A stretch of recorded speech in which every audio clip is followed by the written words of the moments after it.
बहुत पुरानी बात है। धारा नगरी में गंधर्व से नाम का एक राजा राज करते थे। उसके 4 रानियां थी। उनके 6 लड़के थे जो सबके सब बड़े ही चतुर और बलवान थे। संयोग से एक दिन राजा की मृत्यु हो गई और उनकी जगह उनका बड़ा बेटा शंख गद्दी पर बैठा। उसने कुछ दिन राज किया, लेकिन छोटे भाई विक्रम ने उसे मार डाला और स्वयं राजा बन बैठा।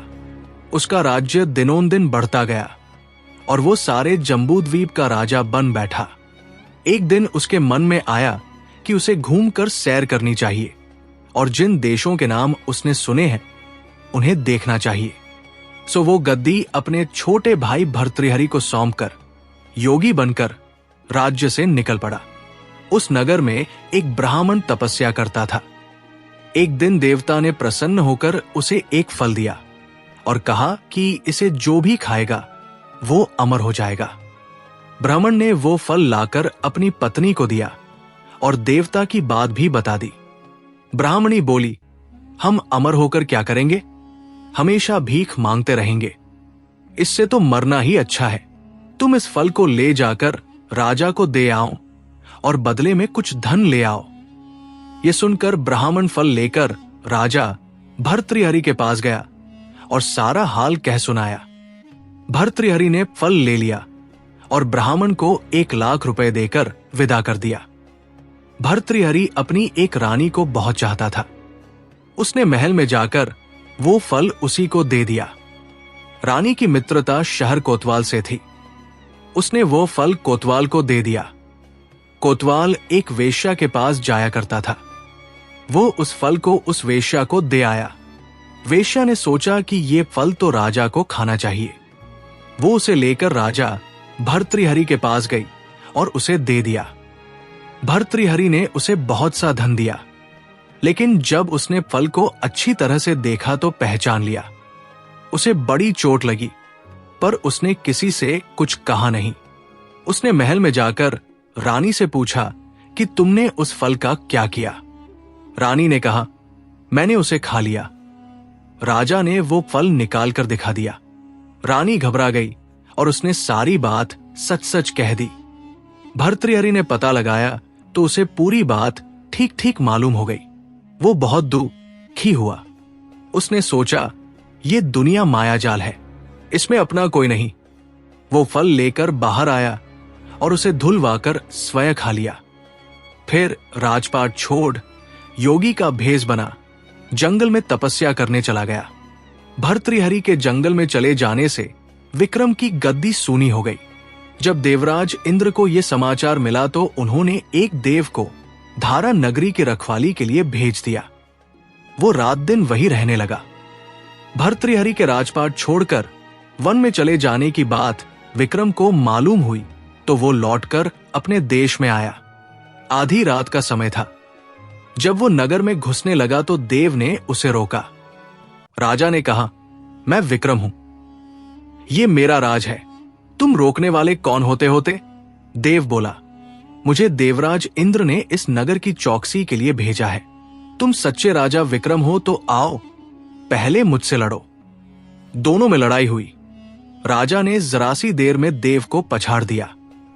तब देव बोला, हे राजन, तुमने मुझे हरा दिया, मैं तुम्हें जीवन दान देता हूं। इसके बाद देव ने कहा, राजन, एक नगर और एक नक्षत्र में तुम 3 आदमी पैदा हुए थे। तुमने राजा के घर में जन्म लिया, दूसरे ने तेली के और तीसरे ने कुम्हार के। तुम यहां का राज करते हो। तेली पाताल का राज करता था। कुम्हार ने योग साध कर तेली को मारकर शमशान में पिशाच बना सिरस के पेड़ से लटका दिया है। अब वो तुम्हें मारने की फिराक में है, उससे सावधान रहना। इतना कहकर देव चला गया और राजा महल में आ गया। राजा को वापस आया देख सबको बड़ी खुशी हुई। नगर में आनंद मनाया गया। राजा फिर राज करने लगा। एक दिन की बात है कि शांतिशील नाम का एक योगी राजा के पास दरबार में आया और उसे एक फल देकर चला गया। राजा को आशंका हुई कि देव ने जिस आदमी को बताया था कहीं ये वही तो नहीं है।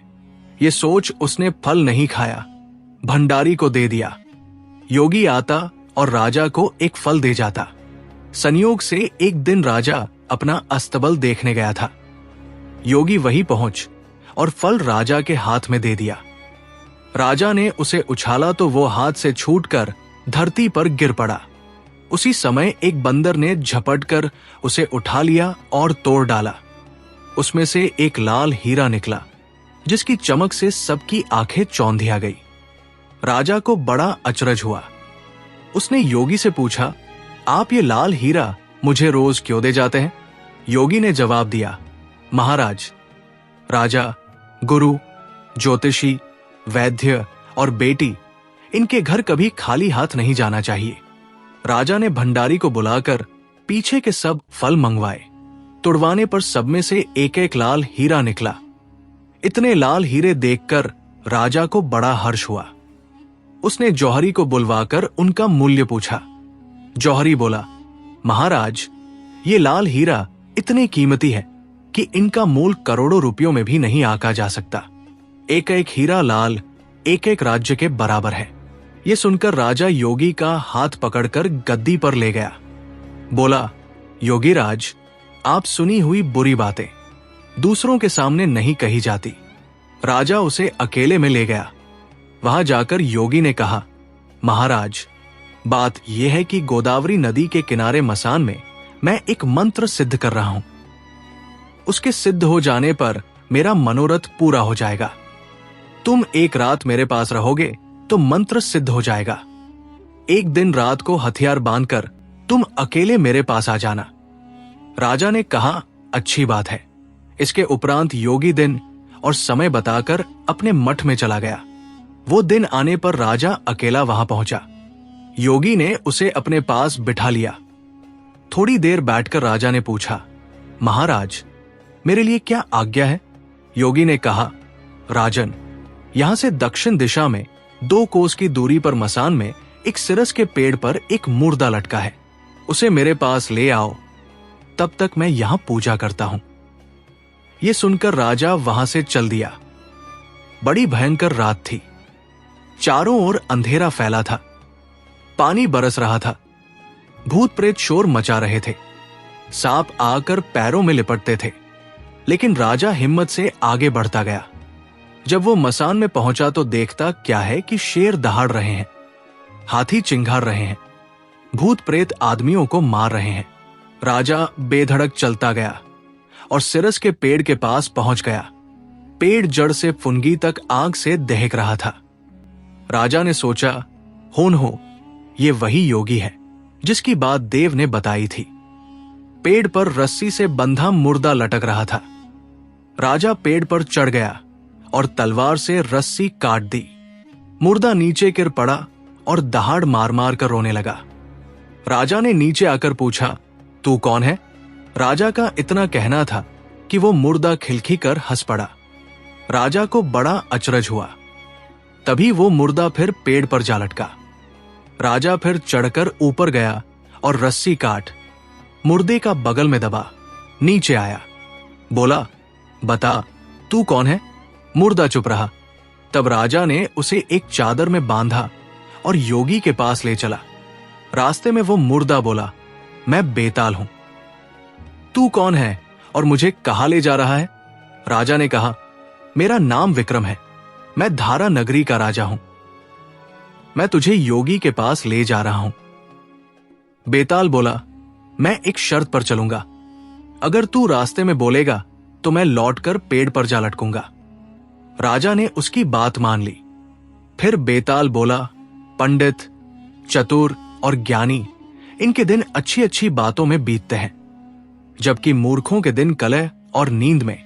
अच्छा होगा कि हमारी राह भली बातों की चर्चा में बीत जाए। मैं तुझे एक कहानी सुनाता हूं, ले सुन।